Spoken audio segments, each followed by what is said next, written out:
Hello again from Daisy Creates Glam. The sewing juggernaut is still rolling, it's still summer and there's still summer sewing going on. And this time I've got a little treat. I discovered something that's brand new to me. I don't normally buy true vintage patterns. As you know, I'm a bit of a PDF fan. So I thought I'd take the plunge recently. I bought a pattern from the Vintage Sewing Pattern Company on Etsy. One of the reasons I don't buy vintage sewing true patterns, sometimes they can be a bit more expensive. Now, these work out about £20 each, and that's not too bad if you're going to use them more than once. But I think if you're only going to make something once, it tends to work out a bit expensive, especially when you can do self-draft. This is why I'm a fan of PDF patterns, because you just print them out yourself.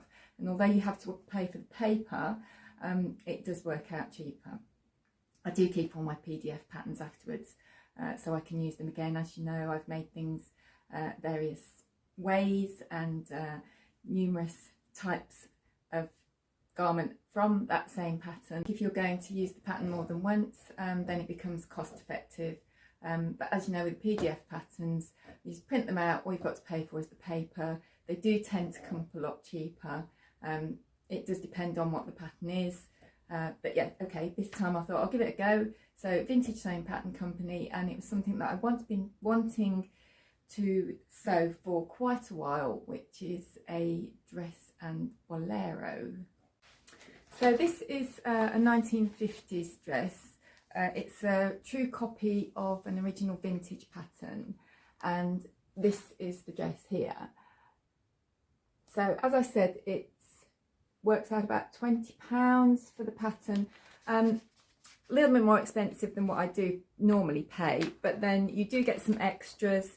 You get additional information, information on sizing, how to resize patterns, how to resize vintage patterns. There's lots of information there. You get a little chart so that you can note down your sizing. Little drawing there, so you can use that for your sizes too. So yeah, it's all in all, you do get quite a lot for your money. So the pattern comes printed on brown paper, very large sheets. I've actually cut part of the pattern off this. Everything's on there as you would expect in a normal standard sewing pattern. All the pictures, all the sizes, all the information, it's all on there. You can cut it direct if you're only going to use it for you, or if you just want that particular piece. Otherwise you can trace it out onto tracing paper. I decided to just cut it as I was going to use it for one thing for myself. I just cut it out as all the pieces, and it's got all the markings on there. Obviously it's a vintage pattern, so it does have vintage markings on it, but that is explained in the little fact sheet that you get with the pattern. So this is the fabric that I used. I bought it from the Good Stitch Goring around about Christmas time last year, when she was having a half price sale. So I bought 3 meters, and I think it was half price at £4 a metre. So that makes it a complete bargain. One of the reasons that I wanted to use this fabric for this pattern was because of the lines, which fitted in exactly with the lines of the pattern illustration. So it worked absolutely perfectly. So this is the full length view of the dress. Pattern matching wasn't that difficult. Unfortunately, I did have enough fabric to line those little lines up. So was it difficult to sew? No, not really. If you're an intermediate sewer, you'll be able to make this dress. The patterns are all contained quite concisely on the instruction sheet, as long as you read it through first, which I'm not very good at. I've been sewing so many years, I pretty much know how bits and pieces go together, although I would advise that you do read the instructions, because sometimes on vintage patterns you do get the odd quirky bit which isn't quite straightforward. So don't follow my advice. Don't do what I do. But yeah, it went together fairly easily. Darts here, midriff bit skirt was very easy to put together.